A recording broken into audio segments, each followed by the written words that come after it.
कहानी की शुरुआत में हमें पता चलता है कि दुनिया के खत्म होने से पहले जेक दुनिया का सबसे बड़ा ट्रेजर हंटर माना जाता था। कोई भी पुरानी या सालों से खो चुकी चीज हो, वो हमेशा किसी न किसी तरीके से उसे ढूंढ लेता। उसे पानी के नीचे खजाना ढूंढना सबसे ज्यादा पसंद था। वो सिर्फ अपने हिसाब से चलता था, किसी और के इशारों पर नाचना नहीं पसंद उसे। फिर एक दिन एक खतरनाक सोलर फ्लेयर ने पूरी दुनिया की टेक्नोलॉजी को तबाह कर दिया। एक ही झटके में बिजली से चलने वाला सारा सामान खराब हो गया, जिस वजह से लाखों लोगों की नौकरियां चली गई। हर तरफ हड़कंप मच गया। बड़े से बड़े देशों में भी सरकार गिर गई और अलग अलग जगहों पर बहुत पैसे वाले लोगों ने राज करना शुरू कर दिया, क्योंकि उनके पास बंदूकें और उन्हें चलाने वाले लोग थे। धीरे धीरे बड़े बड़े शहरों में लोग भूख से मरने लगे। कुछ चंद बेशकीमती चीजों को छोड़कर पैसों का होना ना होना एकदम बेकार था। तरह तरह की बीमारियां फैल गई, अस्पताल बंद पड़ गए और तो और दवाई बनाने वाली मशीनें भी खराब हो गई थी। इस घटना के 6 साल बाद हम जेक को इंग्लैंड में देखते हैं।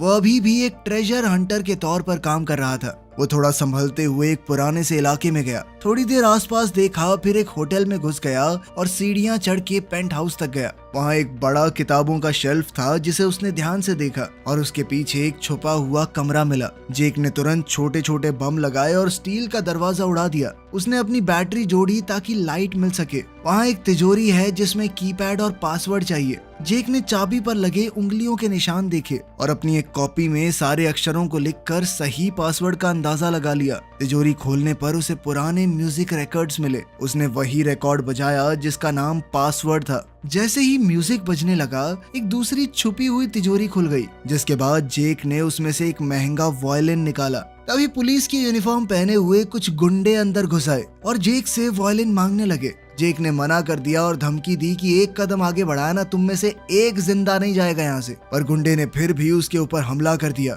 जेक ने तुरंत फायरिंग कर दी। वो एक एक करके सबको मारने लगा। जब बंदूक में गोलियां खत्म हो गई तो उसने हाथ मुक्के भी चलाए और दे दनादन गुंडों को फेंटता गया। जब गोलियां खत्म हो गई तो उसने एक भाग रहे आदमी की पीठ में ब्लेड फेंक के मारा। लीडर ने ब्लेड पकड़ लिया और ये सोचने लगा कि मैं तो बहुत कूल हूँ। तब जाके जेक ने उसे अपनी बीच वाली उंगली दिखाते हुए टाटा बाय बाय का इशारा किया और तुरंत उस ब्लेड में से एक बम फट गया, जिसके बाद गुंडों का लीडर भी मारा गया।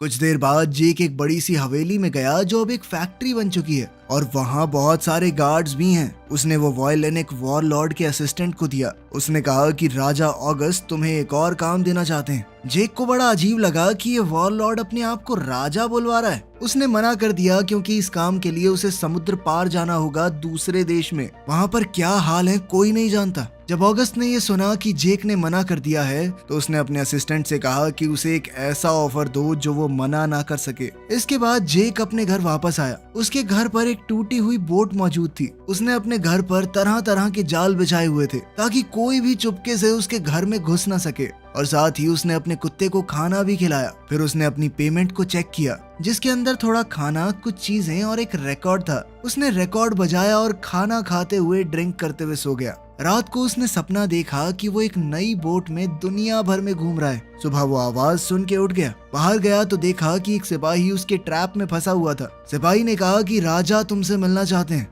जेक ने उसे नहीं निकाला और सीधा राजा से मिलने चला गया। एक गोदाम में ऑगस्ट अपने सिपाहियों के साथ उसका इंतजार कर रहा था। उसने कहा कि तुम पहले नहीं हो, मैंने कई लोगों से काम करवाने की कोशिश की, लेकिन तुम्हारी तरह चीजों को ढूंढने का हुनर किसी के अंदर नहीं है। उसने ये भी कहा कि वो एक नया सिस्टम बनाने की कोशिश कर रहा है ताकि चीजें पहले की तरह थोड़ी नॉर्मल हो पाएं। लेकिन जेक को फिर भी उसका काम करने में कोई खास दिलचस्पी नहीं थी। तब ऑगस्ट ने बताया कि अगर काम पूरा हुआ तो तुम्हें एक नई बोट मिलेगी। यही चाहते हो ना तुम? दरअसल मिशन है मोनालिसा पेंटिंग को उस तक पहुंचाना। उसे एक अनजान जगह पर किसी तहखाने में रखा गया है। जब पेरिस के ऊपर हमला हुआ तो सरकार ने अपना पूरा खजाना वहां छुपा दिया था। ऑगस्ट ने कहा कि वो जेक को पूरी मदद, खाना और उसकी जरूरत की हर चीज देने को तैयार है। बस तुम्हें किसी भी हाल में ये मिशन पूरा करना होगा। बोट के लालच में आकर जेक मान गया। उसने अपने कुत्ते को ऑगस्ट की असिस्टेंट के हवाले करते हुए कहा कि अगर मैं वापस ना आऊं तो प्लीज इसका ध्यान रखना। जेक पहले तो शांत था, लेकिन जैसे ही वो एयरपोर्ट पहुंचा तो उसे बड़ी चिंता होने लगी, क्योंकि उनके प्लेन में पहले ही गोलियों के छेद थे।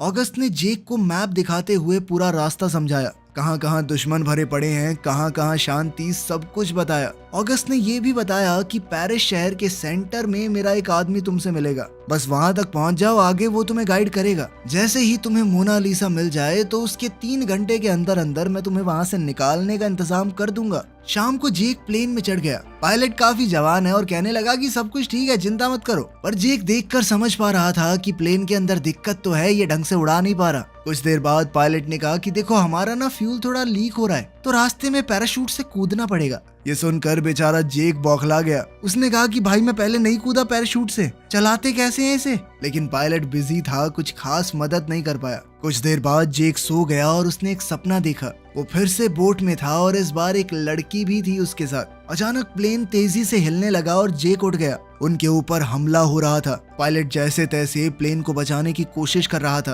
पर उसने कहा कि हमें थोड़ा प्लान से पहले कूदना पड़ेगा। थोड़ी एक ठीक सी जगह देखकर जेक जल्दी से कूद गया और पैराशूट खोल दिया। जब वो नीचे उतरा तो उसकी लैंडिंग बहुत ज्यादा अच्छी नहीं हुई। उसने आगे चलना शुरू किया पर आसपास हर जगह आग लगी हुई थी। उसने देखा कि कुछ लोग जो वहां के वॉरलॉर्ड के खिलाफ लड़ रहे थे, उन्हें मारकर लटका दिया गया था ताकि बाकी सबको डराया जा सके। तभी एक टैंक बिल्डिंग को तोड़ते हुए वहां पर आया। वो उस पर निशाना लगाने लगा, लेकिन उससे पहले एक मिसाइल ने टैंक को उड़ा दिया। कुछ विद्रोही वहां आए और टैंक का ढक्कन खोल के अंदर ग्रेनेड फेंक दिया, जिससे अंदर मौजूद सिपाही भी मारे गए। लेकिन उन्होंने जेक को कुछ नहीं कहा और चुपचाप वहां से चले गए। शहर के अंदर वॉरलॉर्ड वोल्कोव के आदमी आम लोगों को डरा रहे थे। वोल्कोव बहुत ही खतरनाक और बुरा आदमी था। उसे चेस खेलना बहुत पसंद था, क्योंकि उसकी मदद से वो अलग अलग पैंतरे सीखता है। जो भी आदमी वोल्कोव के रास्ते का कांटा बनता, वो पहले उसके साथ चेस खेलता। आज उसके सैनिक जिस आदमी को पकड़ कर लाए थे, वो बढ़िया नहीं खेल पा रहा था, तो वोल्कोव ने सीधा उसे गोली मार दी। उसके खास राइट हैंड आदमी का नाम गॉर्निच है, जिसने बताया कि आज एक आदमी प्लेन से कूदा है। वोल्कोव ने तुरंत अपने आदमियों को कहा कि जल्द से जल्द उसे ढूंढो।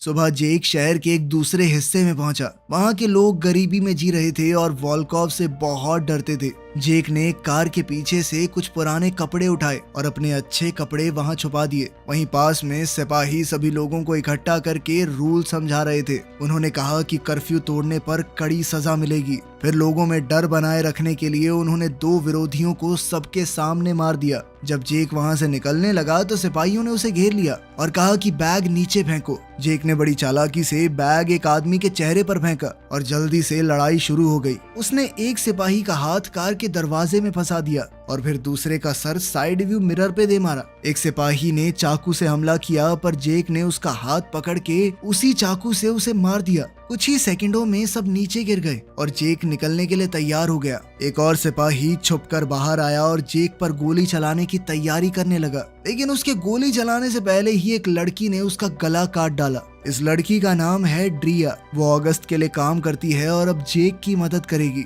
उसने कहा कि जब से तुम उतरे हो मेरी निगाह थी तुम्हारे ऊपर, पर मैं देखना चाहती थी कि तुम खुद को संभाल भी सकते हो या नहीं। अगर कोई नालायक आदमी होता तो मरने देती, क्योंकि आगे चलकर चीजें बहुत खतरनाक होने वाली हैं। जेक और ड्रिया दोनों तेजी से शहर के अंदर से छुपते हुए निकलने लगे। वो भीड़ में घुल मिलकर छुपते छुपाते जा रहे थे, लेकिन एक जनरल ने फिर भी उन्हें देख लिया। जेक और ड्रिया एक चर्च में घुस गए, जहां उनकी मुलाकात फादर सैमसन से हुई। उसके पास एक जरूरी मैप है जो हाल ही में मरे कुछ विद्रोहियों ने छुपा रखा था। सैमसन उन्हें अपने गैराज में ले गया और वो ट्रक दिखाया जिस पर वो काम कर रहा था। मैप पर उसने उनकी अगली डेस्टिनेशन दिखाई और उसके कोने में कुछ सीक्रेट कोड लिखा हुआ था। जब सैमसन ट्रक को तैयार कर रहा था तो ड्रिया ने जेक के जख्मों का इलाज किया। तभी जनरल और उसके सिपाहियों ने चर्च को घेर लिया और सबसे कहा कि बाहर आओ। जेक और ड्रिया भागकर ट्रक तक पहुंचे, जबकि सैमसन जनरल का ध्यान भटकाने के लिए बाहर चला गया। सैमसन कहने लगा कि मैं बिल्कुल अकेला हूँ,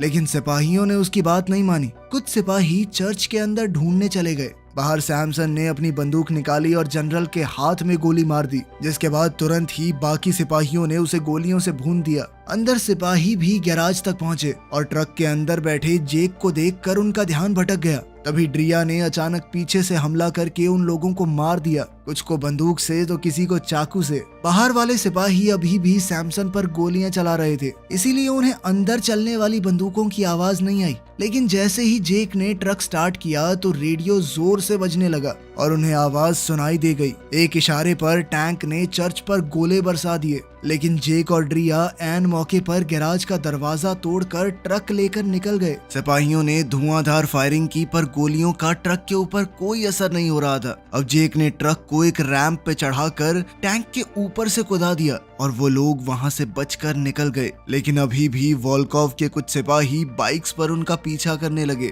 जल्द ही वो एक चेक पॉइंट पर पहुंच गए जहां गार्ड्स ने भी फायरिंग शुरू कर दी। लेकिन जेक अब तक समझ गया था कि उनका ट्रक बुलेट प्रूफ है, तो उसने बिना रुके रोड ब्लॉक के ऊपर से छलांग लगा दी। अगले रोड पर एक और कार आ गई जिसमें और ज्यादा सिपाही थे, तो जेक को एक बिल्डिंग के अंदर घुसना पड़ा। टैंक ने दूर से उन पर एक गोला दागा, लेकिन उसका निशाना सही जगह नहीं लगा। वो एक दूसरी गाड़ी को जा लगा जो धमाके से रोड पर गिर पड़ी, जिससे टकराकर कई बाइकर्स गिर गए। जेक ने एक जबरदस्त तेज मोड़ लिया और धमाके से बच गया। ड्रिया ने कहा कि जल्दी से टनल में घुस जाओ, और वो दोनों जल्द से जल्द वहां से निकल गए। टनल में दो बाइकर्स अभी भी उनका पीछा कर रहे थे। बाहर निकलते ही उनके सामने एक और टैंक आया। टैंक ने जबरदस्त हमला किया, लेकिन जेक ने ऐन मौके पर ट्रक को वहां से हटा दिया। भाग दौड़ फिर से शुरू हो गई और अब सिपाही उन्हें हर तरफ से घेरने लगे थे। अचानक ड्रिया ने एक ग्रेनेड फेंककर बाइकर्स को तो गिरा दिया, लेकिन अभी भी एक गाड़ी उनके पीछे थी। टैंक ने फिर से फायर किया, लेकिन जेक ने ट्रक को कुदा दिया और वो गोली सीधा उनके दुश्मनों को जा लगी। फैसिलिटी के एक नए हिस्से में घुसते ही एक और गाड़ी सिपाहियों के साथ आ गई। टैंक फिर से तैयार था गोला मारने के लिए, लेकिन जेक ने तेजी दिखाकर अचानक कट मार दिया और फिर से उनके दुश्मन ही घायल हो गए। अब जेक और ड्रिया आखिरकार वहां से बचकर निकल ही गए थे। रात को वो दोनों एक जगह रुक गए आराम करने के लिए। जेक ने पूछा कि बस एक पेंटिंग के चक्कर में इतने लोग हमें मारना क्यों चाहते हैं? मान लिया मशहूर है, पर इतना भी क्या हो गया? ड्रिया ने कहा कि पेंटिंग तो बस एक बहाना है, असल में हमें वो तिजोरी ढूंढनी है वोल्कोव से पहले। उसके अंदर बहुत सारे हथियार भी मौजूद हैं जिसे विरोधी इस्तेमाल कर सकते हैं। साथ ही उसने कहा कि मैं तुम्हारे सपने के बारे में जानती हूँ, और उसने गुड लक के तौर पर जेक के लिए एक छोटी सी कागज की बोर्ड बनाई थी। अगले दिन वोल्कोव अपनी ट्रेन में उस तिजोरी को ढूंढने निकल गया। जनरल ने वहां आकर उसे बताया कि सिर्फ 2 आदमी थे और उनकी पूरी टीम को हरा दिया, लेकिन वोल्कोव ने उसकी नाकामी से चिढ़कर फटाक से उसे गोली मार दी। उधर जेक और ड्रिया एक पुरानी बिल्डिंग में पहुंचे जहां पर एक तिजोरी है। कुछ देखकर ड्रिया डर गई क्योंकि ये एरिया रैट्स के कब्जे में है। रैट्स दरअसल कुछ ऐसे कैदी थे जो जेल में बड़े लंबे समय तक बंद रहे। जब उन्हें खाना नहीं मिला तो वो आदमियों को खाने लगे, और अब वो जिसे पकड़ लेते हैं उसे खा जाते हैं। तभी उनके पास ही आग से हमला हुआ, मतलब कोई तो उनका पीछा कर रहा है। वो दोनों अंदर दौड़े और दीवार पर उन्हें खून दिखा। तिजोरी खुली हुई थी और खाली भी। दरवाजे के कोने से आ रही बारूद की महक से जेक समझ गया कि इसे तो हाल ही में उड़ाया गया है। अंदर कुछ था नहीं, मतलब सभी चीजें किसी सुरक्षित जगह पर ले जाई गई हैं। बाहर रैट्स तेजी से उनकी ओर बढ़ रहे थे। ड्रिया और जेक बिल्डिंग के अंदर दूसरे फ्लोर तक गए जहां गोलियों के शेल्फ्स पड़े हुए थे। जेक ने हिसाब लगाया कि यहाँ के लोग आखिर तक लड़े।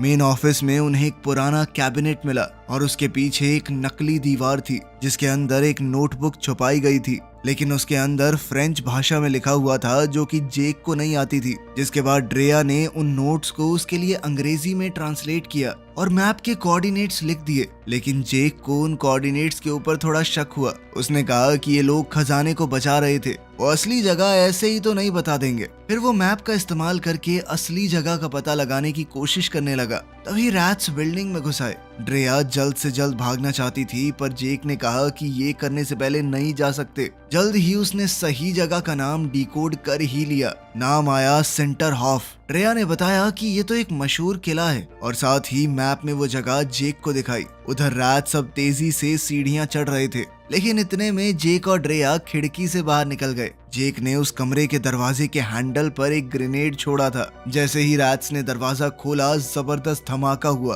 और वो सभी अंदर ही मारे गए। ट्रक में वापस जाकर ड्रिया ने विद्रोहियों को फोन किया और कहा कि सेंटर हॉफ में हमें मिलो। थोड़ी देर बाद वोल्कोव भी अपनी ट्रेन में उस जगह पहुंच गया। उसने रोड पर ट्रक के टायरों के निशान देखे। उन निशानों का पीछा करते हुए वो लोग वहां तक पहुंच गए जहां पर जेक और ड्रिया ने उस किले का पता लगाया था। वहां पर गॉर्निच को वही नोटबुक मिली जिसके अंदर कोऑर्डिनेट्स लिखे हुए थे, पर वोल्कोव भी इतना समझदार तो था कि ये सब इतनी आसानी से नहीं मिलेगा हमें। उसने यूवी लैंप की मदद से ड्रिया के फिंगरप्रिंट देखे, क्योंकि अगर किसी को भी मैप में एक जगह मिल जाए तो वो उस पर हाथ तो लगाता है। अब वो समझ गया कि असली जगह सेंटर हॉफ में ही है। एक रात वहां पर अभी भी जिंदा था। और वॉल्कोव ने उसे धन्यवाद कहते हुए गोली मार दी। आखिर में जेक और ड्रेया सेंटर हाफ पहुंच गए। ड्रेया ने गेट का ताला काट कर अंदर घुसने का रास्ता खोला। मेन बिल्डिंग तक पहुंचकर जेक को कुछ अजीब लगा। वहाँ कोई सिक्योरिटी नहीं थी, अंदर कुछ मशीनें चल रही थी, तो जेक ने हिसाब लगाया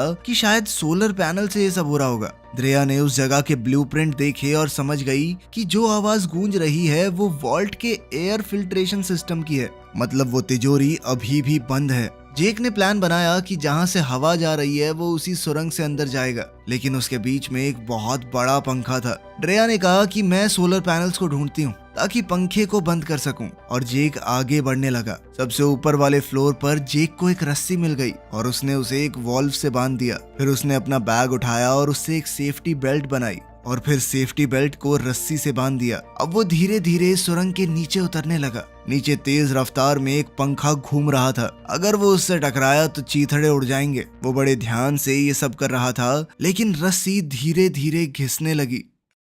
अंदर ड्रेया सोलर पैनल्स वाले एरिया तक पहुंच गई। उसने जल्दी से गोलियां चलाना शुरू किया। उसका पहला निशाना तो चूक गया, लेकिन दूसरे शॉट से उसने सारा सिस्टम खराब कर दिया। रस्सी टूटने से जैसे ही जेक नीचे गिरा, फैन अचानक रुक गया और किसी तरह अपने हीरो की जान बच गई। धड़ाम से गिरने के बाद भी जेक उठा और उसने एयर डक्ट को देखा। वो पानी से भरा हुआ था। उसने गहरी सांस ली और पूरी ताकत से तैरते हुए अंदर घुसा। वो ऊपर के रास्ते तक पहुंच गया, लेकिन वो दरवाजा बंद था। जेक ने पूरी जान लगा दी उसे तोड़ने के लिए। बड़ी मुश्किल से वो बचकर बाहर निकल पाया। अब जेक तिजोरी के अंदर पहुंच गया था। उसने अंदर से दरवाजा खोला ताकि ड्रेया भी आ सके। वॉल्ट के अंदर मोनालिसा मिली। वो कोई असली पेंटिंग नहीं थी, वो तो दरअसल एक न्यूक्लियर बॉम्ब है जिसके ऊपर मोनालिसा की पेंटिंग बनी हुई है। ये देखकर जेक पूरी तरह चौंक गया, लेकिन ड्रेया इसके बारे में पहले से जानती थी। उसने कहा कि अगर तुम्हें ये बात पता भी होती तो क्या फर्क पड़ता, जरूरी नहीं थी तो नहीं बताई।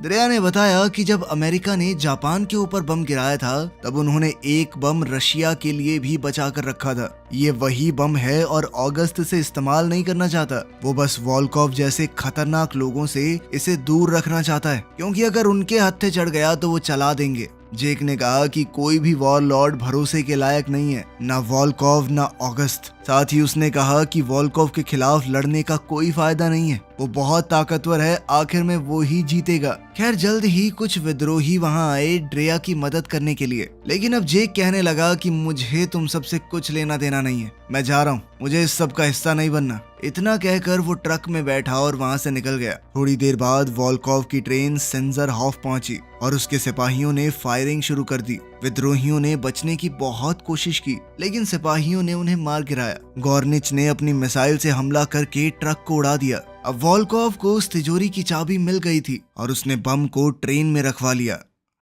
उधर जेक एक जगह पर रुककर ड्रेया की दी हुई वो छोटी सी बोट देखने लगा। उसे देखकर जेक का मन बदल गया। वो किले पर वापस गया और हर तरफ फैली हुई लाशें देखी, लेकिन ड्रेया अभी भी जिंदा थी। उसने जल्दी से ड्रेया के जख्म को बांधा। ड्रेया ने कहा कि तुम सही कह रहे थे, ये सब कुछ बेकार है, आखिर में वॉल्कोव ही जीतेगा। पर अब जेक मन बना चुका था। उसने कहा कि ऐसा कुछ नहीं है, मैं तो बस भाग रहा था इस सब से। वॉल्कोव को हम रोकेंगे, उस साले की ट्रेन ही उड़ा देंगे। अब उन दोनों ने कुछ बम अलग अलग जगहों पर लगा दिए। उनके बाहर निकलते ही जबरदस्त धमाका हुआ और पूरा किला उड़ गया। शाम को ट्रेन धुंध की वजह से धीरे चल रही थी। वॉल्कोव को बहुत गुस्सा आया और उसने कंडक्टर को ही गोली मार दी, जिसके बाद ट्रेन धुंध को चीरते हुए जाने लगी। उधर जेक ट्रक को तेजी से चलाते हुए ब्रिज पर गया और जैसे ही ट्रेन उसके पास से निकली वो उस पर कूद गया। उसने एक दरवाजा खोलकर ग्रेनेड अंदर फेंका, जिससे कई गार्ड मर गए। कुछ लोग बच गए तो जेक अपने हाथों से ही उनसे लड़ने लगा और फिर एक की बंदूक छीनकर सबका सफाया कर दिया। फायरिंग की आवाजें सुनकर गॉर्निच वहां पहुंच गया। दोनों के बीच जबरदस्त लड़ाई छिड़ गई। गॉर्निच भी काफी ताकतवर था। वो दोनों एक दूसरे को बराबर की टक्कर दे रहे थे। गॉर्निच ने जेक को धक्का दिया और वो बम के पास जा गिरा, लेकिन इस बार जब वो जेक पर हमला करने आया तो जेक ने मुक्का मारकर उसके गोटे फोड़ दिए। इतने में पीछे से वॉल्कोव आ गया और जेक को देखते ही तुरंत गोली चलाने लगा, लेकिन जेक ने बड़ी चालाकी से गॉर्निच को अपने आगे कर दिया, जिससे गोली गॉर्निच को जा लगी। अब जेक ने मौका देखकर वॉल्कोव पर हमला बोल दिया। दोनों के बीच जबरदस्त लड़ाई शुरू हो गई। जेक ने वॉल्कोव के हाथ पर कंपस से छेद कर दिया और उससे चाबी छीन ली। उधर ड्रेया ब्रिज तक पहुंच गई और उधर आसपास बम लगा दिए। जैसे ही ट्रेन ब्रिज के पास पहुंची तो ड्रेया ने ब्रिज उड़ा दिया। साथ ही जेक ने भी ट्रेन से छलांग लगा दी। वॉलकॉव ट्रेन को रोकने की कोशिश कर रहा था पर बहुत देर हो चुकी थी। ट्रेन सीधा खाई में गिर गई और एक जबरदस्त धमाका हुआ। ये सब देखकर ड्रेया रो रही थी। उसे लगा कि जेक मारा गया, लेकिन उसने तो पीछे से आकर कहा कि रो क्यों रही है तू। ड्रेया उसे देखकर खुशी के मारे उससे लिपट गई। कुछ समय बाद इंग्लैंड में जेक ने उस न्यूक्लियर बम को एक्टिवेट करने वाली चाबी ऑगस्ट को दी और कहा कि बम अब खाई के नीचे पड़ा है, सिर्फ इस चाबी से ही उसे एक्टिवेट किया जा सकता है। ऑगस्ट ने कहा कि मेरे लिए उस बम को वापस लेकर आओ, पर जेक ने साफ मना कर दिया। उसने साफ कहा कि मुझे अब और मिशन नहीं करने, और फिर वादे के मुताबिक अपनी नई बोट लेकर वहां से निकल गया। ड्रेया भी अब उसके साथ थी और दोनों एक दूसरे को चाहने लगे थे। उन्होंने फैसला किया कि अब वो इस बोट पर चढ़कर दुनिया घूमेंगे। आखिर में ऑगस्ट ने अपनी तिजोरी में चाबी रख दी और वहाँ पर असली मोनालिसा पेंटिंग पहले से मौजूद थी। वीडियो पसंद आई तो लाइक कर देना, चैनल को सब्सक्राइब कर लेना। मिलते हैं अगली वीडियो में।